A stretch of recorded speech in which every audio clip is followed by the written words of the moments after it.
So, good day everyone. Welcome to our math adventure. Today, our group will present determinants and Cramer's rule.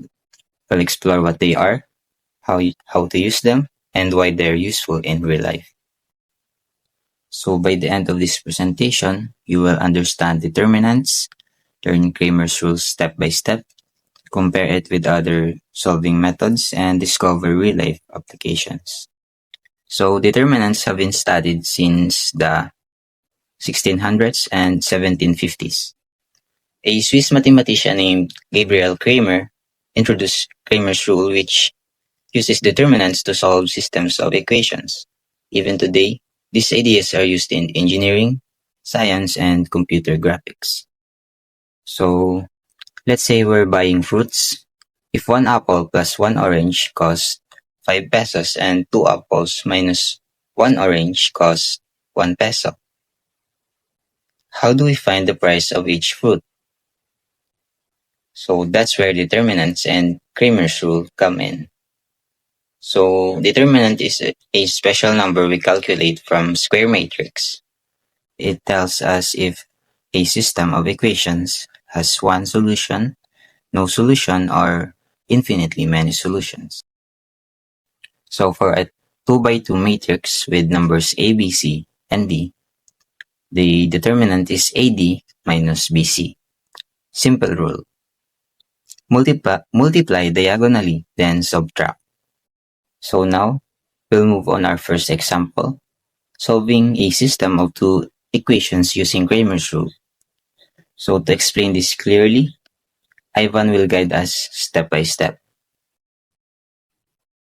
For this example, we will be learning how to solve the determinant of a 2 by 2 matrix and using that to use Cramer's rule in solving a linear equation.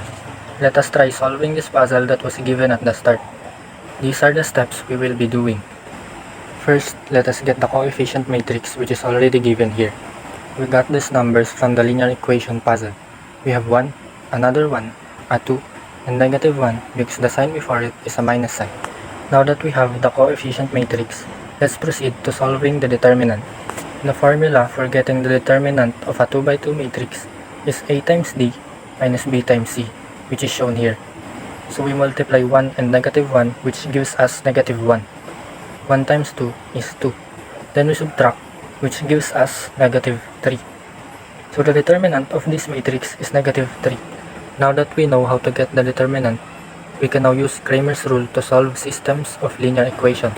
To use Cramer's rule, we need these numbers of the equation. We swap it to each column of the matrix to be able to get the value of all the variables from the equation. First, we swap the numbers 5 and 1 to the first column of the matrix.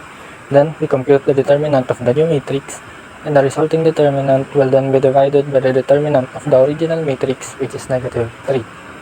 After that, you get the value of the variable apple. Now let us solve this linear equation. We swap the numbers to column 1, then we solve for the determinant. So 5 times negative 1 is negative 5, 1 times 1 is 1. Now subtract, and we get negative 6. Now we divide this by the determinant of the original matrix. So negative 6 divided by negative 3 gives us 2. So the value of variable apple is 2. Now for the variable orange, we swap 5 and 1 this time to the second column. 1 times 1 is 1. 5 times 2 is 10. 1 minus 10 is negative 9. Then we divide. Negative 9 divided by negative 3 is 3. So the value of variable orange is 3. And this here is the answer to the puzzle. So for a 3 by 3 matrix, we can find the determinant using expansion or Sarrow's rule, which is like crossing diagonals. It's more work but still systematic. And again, example 2 will be guided by Ivan step by step. This time, we will be learning to solve the determinant of a 3 by 3 matrix, and also using it for Cramer's rule to solve a system of linear equations.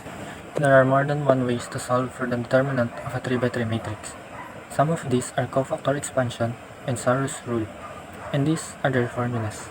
We will be using Sarrow's rule as it is more efficient than cofactor expansion. In Asar's method, you rewrite the first two columns to the right side of the matrix. This is to make the next step easier. So the next step is we multiply from the very first entry, going down diagonally to the right as shown here. Then, we do it to the next column until the third column.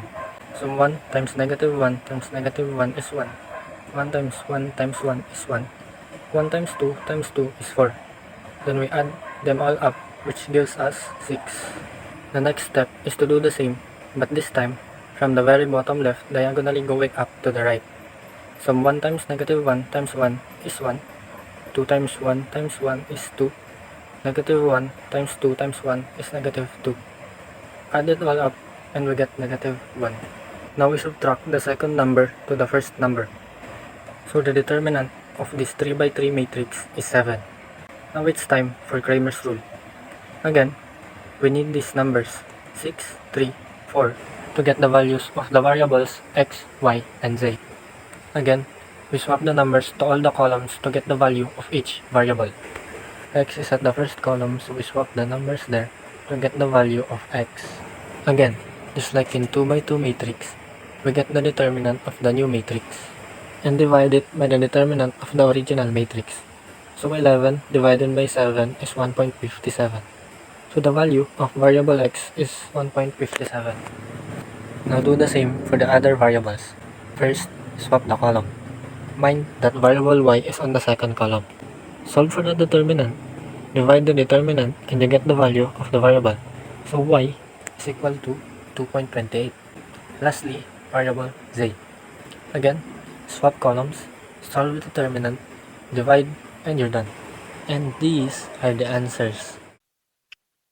So, determinants and Cramer's rule are used in many fields. Engineers use them to test if bridges are stable. In computer graphics, they rotate 3D objects. In GPS, they help you find your exact location. And in data science, they help solve models and with many variables. To apply determinants and Cramer's rule in real life, we made an example. When engineers design bridge, buildings, or towers, they need to check if the structure will be stable and not collapse under forces like weight, wind, or earthquakes.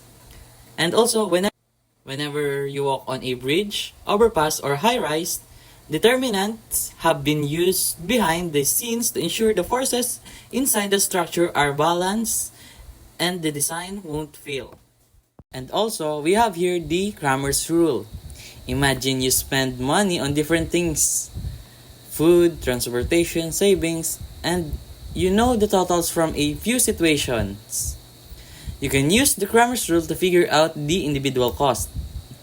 You can set this up as simultaneous equations and use Cramer's rule to find exactly how much you spent on food, transport, and savings separately.